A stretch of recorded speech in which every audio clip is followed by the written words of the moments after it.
Hey guys, Heart Squire here. So this video is actually going to be directed to one of my students is the wrong word, learning partners, we'll say. So Gabby, this video is directed to you, and we are going to be talking about what I want you to practice for longsword, because me and Gabby are going to be making a treatise. Gabby will be helping me with the reference images and all of the wards and counter positions, and essentially anything that the reference images need a second person for. So today I'm going to be demonstrating what I want you to practice so that you'll be actually able to hold the positions, figure out what you need to do, and etc. So one of the big principles in most martial arts is the 8 cuts. There's 1, 2, 3, 4, 5, 6, 7, 8. Now, if you can't see that, essentially it's 1, 2, 3, 4, 5, 6, 7, 8.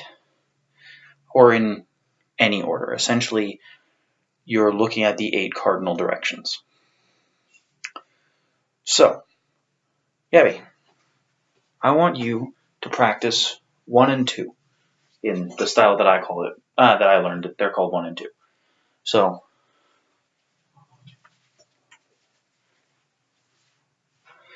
effectively, what you're doing is you are cutting on an angle, rolling your wrists around, and cutting on a different angle. One of the big deals is that you can't strike. If you finish a swing, you have done damage to your body.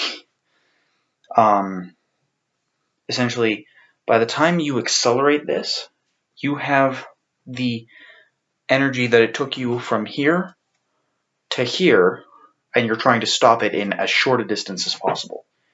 That can be very damaging on limbs when you suddenly jerk to a stop.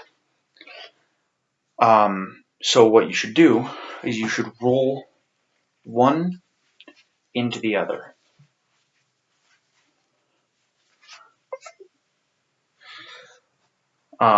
So if you want, I can loan you my longsword, or you can use something like a broomstick, or even next time you come over, I could loan you this guy. It's a bit extra large, but if you hold it a little bit up, the bottom acts as a counterweight, and the top is a little bit longer than a longsword, but it'll work well enough for the cuts. So, that's what I want you to practice. Mostly it's just strength building and understanding how things move when you're holding them with 2 hands. And also, since I will be using mine, I am actually assembling a sword for you out of spare parts that I have managed to find. So, aren't I just so sweet? Essentially, it's not going to be the nicest sword around. The blade is going to be stainless steel.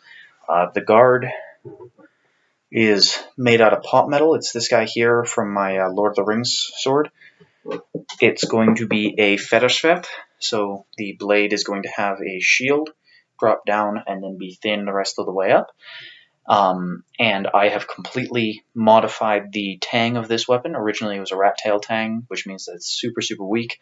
I will be modifying it, welding to build up the material and actually make it solid enough for using what we're using it for. And so that's what you're going to be working with, and hopefully we can figure it out and make this treatise look really good.